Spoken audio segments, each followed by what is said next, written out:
Hey guys, my name is Hocus Pocus and welcome to today's tutorial video. So recently I've been playing around on the game and I've got Oasis going on my Let's Play series, which is a village project that I'm working on, and trading with some of the villagers has made me realize that there might be some very simple ways to gain emeralds in this game. And one way in particular involves a very early trade that you can get from basic villagers, right? You just need to supply their job block, and that is all. The job site block is all you need to supply to them, and by doing this you can unlock a very simple trade that's easy to get the materials for and also gives a good emerald reward in return. So today's video is going to be based around this method and how you can sort of make the most of it by building sort of a farm, I guess, that revolves around this trading mechanic. So without further ado, let's jump right into today's tutorial. Okay guys, so here we go. As I mentioned, the way that we're going to be farming these emeralds is through trading with villagers. So it's going to involve villagers, which means that you're going to need some sort of villager breeder to get this started. But aside from that, this is very early game stuff. So if I pop the villager in and give him the fletching table, which you can see right here in front of us, he will eventually become a Fletcher, which is a villager type that sells things surrounding bows, arrows, that kind of thing. So one of the very first trades that you can unlock from this guy, which hopefully he has. Okay, he doesn't, so we're gonna have to try again here. And if you do ever want to reset your villager, just make sure that you haven't traded with them.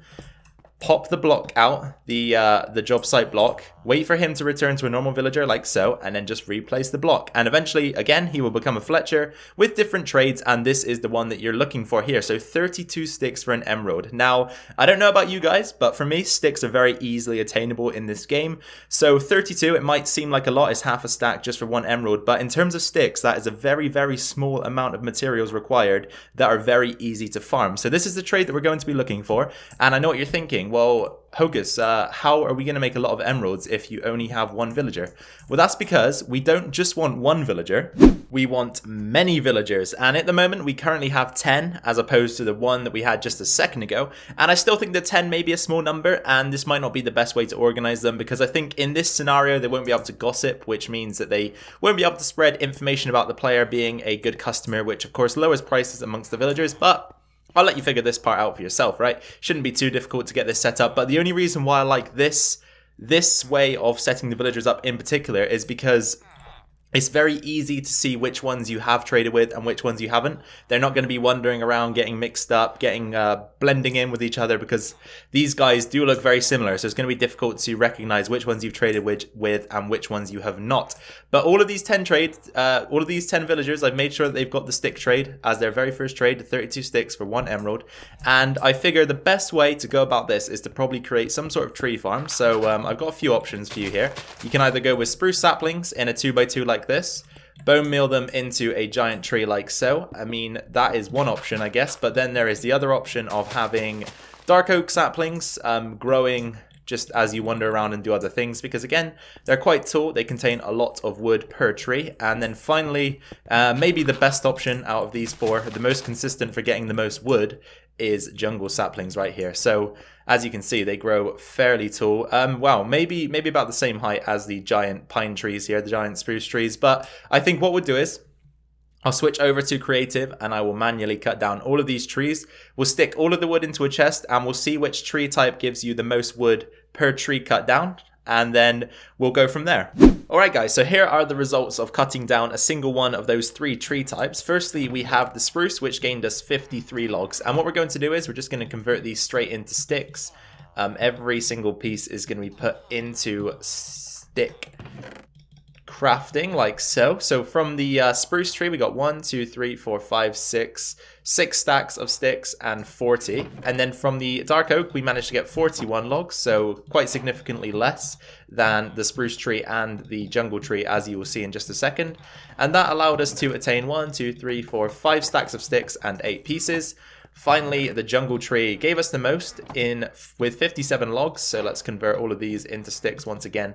And this is really the aim of the game. You just want to get as many sticks as possible in the shortest amount of time. So this one gave us 1, 2, 3, 4, 5, 6, 7 stacks and 8. So what I'm going to do is I'm going to trade all of these up with the villagers, and then we'll come back to see which tree type produced the most emeralds out of the 3 that we just calculated.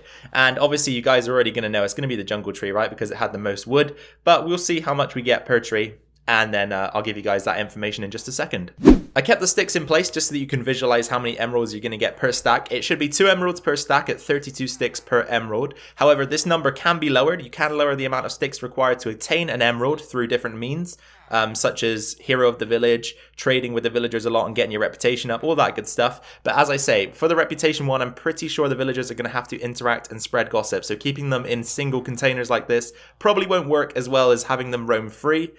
So here we go. At a rate of 1 emerald per 32 sticks from a spruce tree, you can expect to get around 2, 4, 6, 8, 10, 12, 13 emeralds with another 8 sticks for your next emerald. So you're quarter of the way there, I think. 8, 16, 24, 32. Yep, you're quarter of the way there for another emerald. And then for the dark oak, you can expect to get around 2, 4, 6, 8, 10 emeralds. And again, be quarter of the way to your next emerald. So 10 there. And then finally, for the jungle sapling, which of course will produce the most emeralds per tree, in this time round anyway, it could differ obviously, as I say, with different tree heights, different tree types, that type of thing.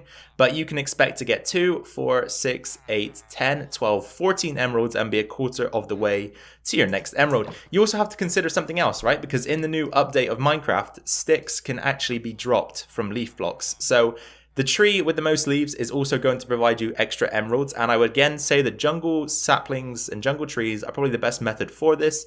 Spruce trees are good when you get the spruce tree that we just had that has a bunch of leaves, but some of them can be very scarce in terms of leaves. They can all populate towards the top of the tree and you don't get as many. So I would recommend that jungle saplings are the ones that you go with if you're going to create a small farm to achieve this sort of trading technique here, which is the way to go really. There's no other way to do it unless you have unless you find yourself with a bunch of sticks throughout the game and you need somewhere to get rid of them. But I would say that this is probably the most simple, easily accessible way to gain a bunch of emeralds in Minecraft in the current update.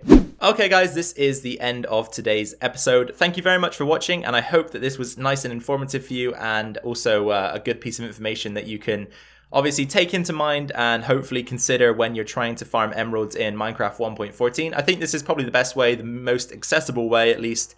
And I just want to add in as well that make sure that when you create these cells for your villagers that they have their workstation easily accessible so that they can restock their trades, because otherwise once you run out of trades with the villager, he won't be able to restock again, and that will be your farm down and not running anymore. So just make sure that you've got the job site block accessible like we do here. Anyway, you guys, if you did enjoy this video, then please be sure to drop a like down below. That would be much appreciated by myself. Any questions, comments, any suggestions, any feedback, please pop those down in the comment section below. I love to have interactions with you guys, as you all know, so any comments I will reply to. Get those down in the comment section. And finally, if you're new around here or haven't subscribed yet, then be sure to hit that subscribe button down below. It will allow you to stay up to date with videos such as this one, tutorial videos. I also run a Minecraft Let's Play, which you might be interested in, and a couple of other videos here and there as well, which, as I say, will probably entertain you if you're into Minecraft. So finally, again guys, thank you for taking precious time out of your day to come and watch my video. It's much appreciated. I'm grateful to have you here. Take care of yourselves, take care of your families, and of course, I've been Hocus Pocus. I will catch you all in the next video. Bye for now.